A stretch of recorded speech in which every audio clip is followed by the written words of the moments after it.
Fatty liver. Fatty liver म्हणजे fat खाल्लं म्हणून झालेला आजार नाही, तो शरीराचा पहिला इशारा आहे. फॅटी लिव्हर ही डायग्नोसिस नसून मेटाबॉलिक स्टेट आहे. म्हणजे लिव्हरमध्ये फॅट साठतोय कारण तो फॅट योग्य प्रकारे प्रोसेस करू शकत नाहीये.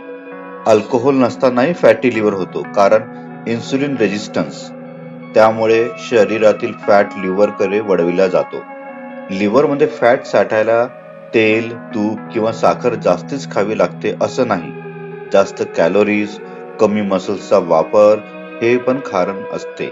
म्हणूनच नॉर्मल वजन असलेले लोक मी गोड खात नाही म्हणून फॅटी लिव्हर घेऊन तपासणीला येतात. सुरुवातीच्या फॅटी लिव्हरमध्ये लिव्हर तपासणीमध्ये एसजीओटी, एसजीपीटी पूर्णपणे नॉर्मल असू शकतात.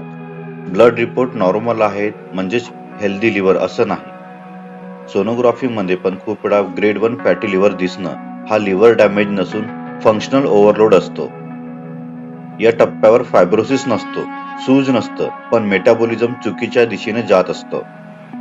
म्हणून फॅटी लिव्हर हा लिव्हरचा आजार नसून संपूर्ण शरीराचा एनर्जी हँडलिंगचा प्रश्न आहे. हे ऐकताच एक छोटासा विचार करा.